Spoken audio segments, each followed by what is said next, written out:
Itu ada, kesiapan, stoknya juga ada. Apakah kemudian, pasokan beras medium di Karawang sampai saat ini lancar? Lalu jika kemudian, kita mendapati di Cipinang ada begitu banyak, lapak beras yang tidak ada beras itu sendiri, apakah kemudian ada masalah terkait seperti yang disampaikan beberapa hari ini, validitas dari data antara BPS dan Kementerian Pertanian yang tidak sinkron, seperti itu? Ya, memang masalah validitas ini memang menjadi cukup permasalahan.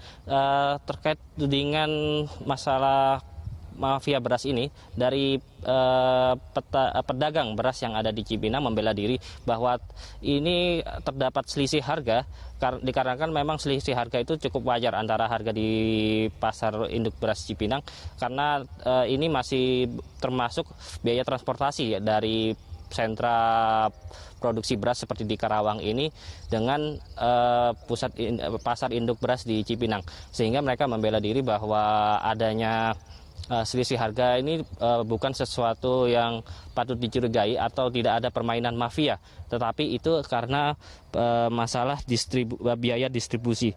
Dan memang tetapi keraguan terhadap data validitas data pangan belakangan ini memang ramai diperbincangkan. Akurasi data pangan dari Badan Pusat Statistik memang mulai dipertanyakan.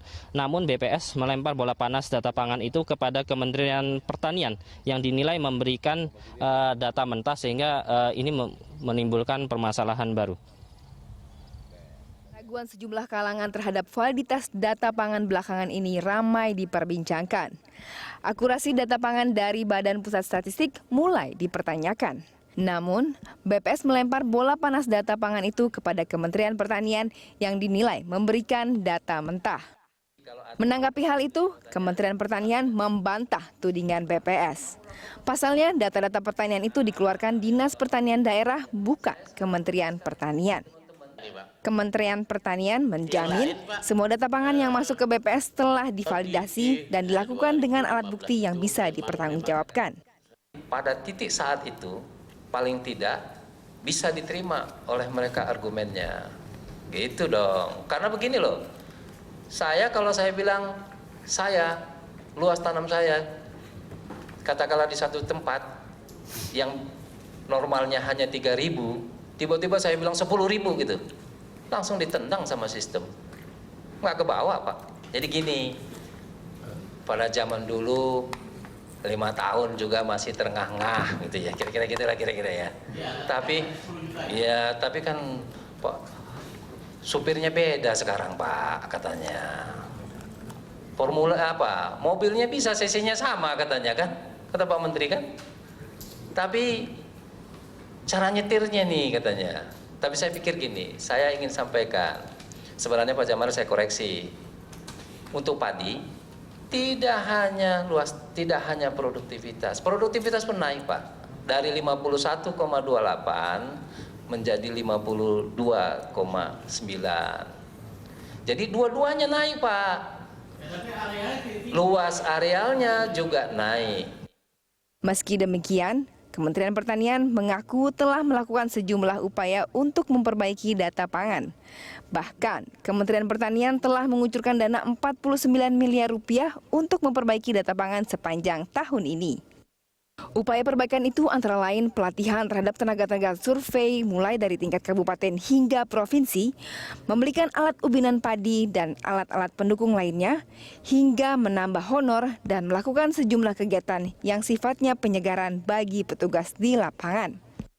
Sementara itu, Menteri Pertanian Andi Amran Sulaiman mengatakan peningkatan produksi tahun ini terlihat dari produksi pada bulan Oktober 2014 hingga Oktober 2015, di mana terjadi surplus karena tidak ada impor beras umum pada periode tersebut.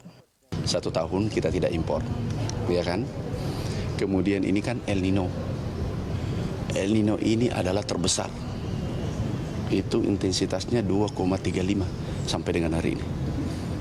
Kemudian kita tahu tahun 98 intensitasnya itu 1,9% kenaikan. Ini sesuai BMKG. Ini tertinggi. Pada saat itu 98 kita ngimpor 7,1 juta ton. Penduduk pada saat itu 202 juta orang. Sebagai perbandingan, stok perum Bulog bulan Oktober 2014 sebesar 1,7 juta ton beras dicapai melalui tambahan impor sebanyak 800.000 ton. Sedangkan Oktober 2015, tanpa penyerapan optimal, puncak panen raya Januari hingga Mei, stok Bulog mencapai 1,7 juta ton beras tanpa ada impor. Angka ini menunjukkan jika kinerja produksi tahun 2015 dalam kondisi El Nino meningkat signifikan paling tidak 1,26 juta ton beras dibandingkan tahun 2014.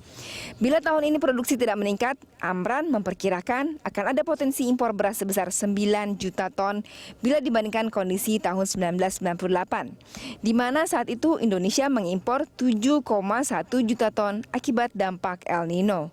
Tim Liputan, Berita 1, Jakarta.